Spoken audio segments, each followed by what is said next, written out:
Hello friends, नमस्कार। बहुत बहुत स्वागत करेंगे आपके अपने यूट्यूब चैनल जीडीएस जी के क्लासेस में। साथियों, आज थोड़ा सा लेट हो गया है। आरआरबी एनटीपीसी का जो हमने बैच स्टार्ट किया गया है, जो डेली आपको शाम को 8 बजे मिलेगा। लाइट थोड़ा नहीं थी तो वीडियो नहीं शूट हो पाया है। थोड़ा सा लेट में आपको वीडियो में दे रहा हूँ, उसके लिए क्षमा प्रार्थी हैं। तो वीडियो पसंद आए लाइक कमेंट शेयर करिएगा, चैनल को सब्सक्राइब करिएगा। इसमें प्रीवियस ईयर के क्वेश्चन आपके सम्मिलित हैं, वो सभी कराए जा रहे हैं। तो हमारे साथ जुड़ सकते हैं डेली जीडीएस जी के क्लासेस पे शाम को 8 बजे। चलिए स्टार्ट करेंगे पहले क्वेश्चन से। सबसे पहले साइंस के पोर्शन के क्वेश्चन को कवर करेंगे कि प्रकाश वर्ष किसकी इकाई है। मापक इकाई यहाँ पे पूछ रहा है, तो प्रकाश वर्ष की बात कर लेंगे तो ये आपके दूरी का मापक इकाई है। ऑप्शन नंबर यहाँ पे जो आपका बी है ये आपका करेक्ट आंसर हो जाएगा। ठीक है, नेक्स्ट क्वेश्चन देखेंगे कि द्रव्यमान और वेग का गुणनफल क्या कहलाता है। तो साथियों, द्रव्यमान और वेग का जो गुणनफल है ये आपका कहलाता है संवेग। क्या कहलाता है? संवेग। किसका? तो द्रव्यमान और वेग का जो गुणनफल है ये आपका कहलाता है संवेग। तो सी ऑप्शन इसका करेक्ट हो जाएगा। नेक्स्ट है कि निम्नलिखित में से कौन एक सदिश राशि नहीं है। तो इसमें से सदिश राशि कौन सी नहीं हो जाएगी? तो इसमें जो आपका द्रव्यमान है ये आपका सदिश राशि नहीं होगा। डी ऑप्शन यहाँ पे आपका क्लियर है, करेक्ट होगा द्रव्यमान। ठीक है, चलिए नेक्स्ट क्वेश्चन है आपका कि द्रव्य की बूंद की आकृति गोलाकार होने का कारण क्या हो जाएगा। तो जो द्रव होते हैं इनके जो बूंद की आकृति गोलाकार होती है साथियों, ऐसे। ठीक है, ये किसके कारण होता है? तो ये पृष्ठीय तनाव के कारण होता है। यहाँ पे आपका ए ऑप्शन बिल्कुल राइट आंसर हो जाएगा। पृष्ठ तनाव कि द्रव की जो बूंद होती है और उसकी जो आकृति होती है ना गोलाकार ऐसे, ये होता है पृष्ठीय तनाव के कारण। तो यहाँ पे आपका ऑप्शन नंबर ए करेक्ट हो जाएगा। ठीक है, अब नेक्स्ट क्वेश्चन की तरफ चलेंगे कि पानी का सर्वाधिक घनत्व किस तापमान पर होता है। तो यहाँ पे पानी के घनत्व की बात कर रहे हैं ना, घनत्व। ठीक है, तो किस तापमान पे सर्वाधिक होगा? तो पानी की घनत्व की बात करेंगे 4 डिग्री सेंटीग्रेड यहाँ पे आपका हो जाएगा। बी ऑप्शन करेक्ट हो जाएगा। देखिए यहाँ पे आपको -4 डिग्री सेंटीग्रेड भी दिया है, तो इसको आप लोग सही नहीं करेंगे। सही किसको करना है आपको?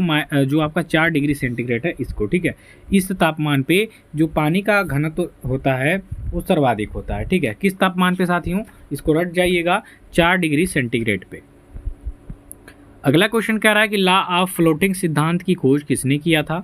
तो लॉ ऑफ फ्लोटिंग, ठीक है, यानी तैरने का जो सिद्धांत है ये किसके द्वारा दिया गया था? तो ये दिया गया था आपके आर्किमिडीज के द्वारा। ठीक है, इनको आप याद रख लीजिएगा, लॉ ऑफ फ्लोटिंग सिद्धांत आर्किमिडीज। ठीक, इन्होंने तैरने वाला जो सिस्टम है, सिद्धांत है, इसकी खोज किया था। तो सी ऑप्शन यहाँ पे आपका बिल्कुल सही उत्तर हो जाएगा। नेक्स्ट करेंगे कि अपेक्षित आर्द्रता मापने के लिए किस उपकरण का उपयोग किया जाता है या प्रयोग किया जाता है। यहाँ पे अपेक्षित लिखा है लेकिन अपेक्षित होगा। अपेक्षित जो आर्द्रता है आपकी, ठीक है, इसको मापने का जो उपकरण है वो कौन सा हो जाएगा साथियों? तो वो आपका हो जाएगा आपका हाइग्रोमीटर। डी ऑप्शन यहाँ पे आपका करेक्ट हो जाएगा कि अपेक्षित आर्द्रता मापने के लिए हाइग्रोमीटर उपकरण का प्रयोग किया जाता है। नेक्स्ट क्वेश्चन देखेंगे कि निम्न में से किसका घनत्व जल के घनत्व से अधिक होता है।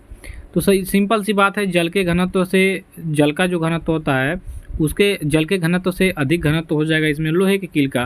देखिए, जब जल का जो घनत्व होता है उससे अगर जो किसी वस्तु का घनत्व कम होगा तो जल में क्या होगी? तैरेगी। क्या होगी?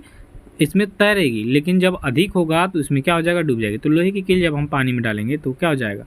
डूब जाएगा। लेकिन बर्फ, कार्क और थर्माकोल ये फेंकिएगा तो तैरेगा। ठीक है, क्योंकि जल के घनत्व से इनका घनत्व कम है इसलिए। नेक्स्ट करेंगे कि केल्विन स्केल में मानव शरीर का जो सामान्य तापमान है कितना होता है। तो केल्विन इस स्केल में मानव शरीर का जो सामान्य तापमान होता है साथियों ये होता है आपका 310 केल्विन। डी ऑप्शन यहाँ पे आपका बिल्कुल राइट आंसर हो जाएगा, 310 केल्विन। ठीक है, चलिए अगला क्वेश्चन है, एक्स किरण पार नहीं कर सकती। तो जो एक्स किरणें होती हैं ये किसको पार नहीं कर सकती? तो मानव हस्ती को। अब भैया किसी का एक्स होगी तो उसकी बात नहीं हो रही, यहाँ पे एक्स रे की बात हो रही है। ठीक है, किरण की। तो जो एक्स किरण होती है ये मानव के अस्थि को पार नहीं कर सकती। बी ऑप्शन सही होगा। नेक्स्ट है, निम्न में से किस जगह पर पानी का क्वथनांक उच्चतम होता है। तो पानी का क्वथनांक उच्चतम अगर जो यहाँ पे आप देखेंगे तो कहाँ पे हो जाएगा आपका? डेड सी में, मृत सागर जो जॉर्डन में है, डेड सी। इसमें क्या है कि आप डूबेंगे नहीं, ऊपर ही रहेंगे। ठीक, तो यहाँ का जो पानी का क्वथनांक है ये आपका उच्चतम होता है। इसमें आप डूब ही नहीं सकते, इतना इसमें खारा है ये लवण की मात्रा होती है, ठीक है, साल्ट की, कि इसमें कोई डूब ही नहीं सकता, ठीक। सी ऑप्शन क्लियर हो जाएगा। परमाणु बम की खोज किसने किया था? तो इसकी खोज किया गया है ऑटो हान के द्वारा। यहाँ पे हम डी ऑप्शन को करेक्ट करेंगे। अगला क्वेश्चन देख लीजिए, समुद्र जल में क्या पाया जाता है? तो इस आयोडीन पाया जाता है, सोडियम क्लोराइड पाया जाता है। आयोडीन की बात कर लेंगे तो नमक है। सी ऑप्शन क्लियर है। नेक्स्ट है, नींबू में कौन सा अम्ल पाया जाएगा भाई? तो नींबू में आपका पाया जाएगा साइट्रिक एसिड, ठीक है। यहाँ पे आपका हो जाएगा ए आंसर राइट हो जाएगा। अगला क्वेश्चन क्या रहा है आपका, CH3OH किसका रासायनिक सूत्र हो जाएगा? तो ये मेथिल एल्कोहल का हो जाएगा। डी ऑप्शन यहाँ पे आप बिल्कुल राइट करेंगे कि CH3OH जो रासायनिक सूत्र है, ठीक है, केमिकल फार्मूला है, ये आपके मेथिल एल्कोहल का होता है साथियों। डी ऑप्शन करेक्ट करिएगा। अब अगला क्वेश्चन है कि बीटी कल्चर क्या है? तो साथियों बीटी कल्चर मतलब अंगूर की खेती से संबंधित होगा या अंगूर के उत्पादन से। कहीं कहीं उत्पादन भी दिया रहता है, कहीं कहीं खेती भी दिया रहता है, तो यहाँ पे आप बिल्कुल कन्फ्यूजन नहीं होंगे। अब ये नहीं है कि इसमें खेती दे दिया तो उत्पादन खोजेंगे, नहीं, खेती, अंगूर की खेती या उत्पाद, भाई जब खेती करेंगे तभी तो उत्पाद करेंगे, तो अंगूर की खेती हो जाएगा, यहाँ पे बी ऑप्शन करेक्ट होगा। नेक्स्ट है, सेरीकल्चर का संबंध आपका किससे हो जाएगा? तो सेरीकल्चर की अगर जो हम यहाँ पे बात कर लेंगे साथियों, तो ये आपके रेशम कीट पालन से संबंधित। एपीकल्चर की वहीं बात करेंगे तो मधुमक्खी हो जाएगा, ठीक है। तो यहाँ पे सेरीकल्चर पूछ रहा है, रेशम कीट पालन से हो जाएगा। नेक्स्ट है, निम्न में से किसे कोशिका का पावर हाउस कहा जाता है? तो ये आपका माइटोकॉन्ड्रिया को। हमारे जो कोशिका है इसका पावर हाउस किसे कहा जाता है? माइटोकॉन्ड्रिया को। तो डी ऑप्शन करेक्ट करिएगा।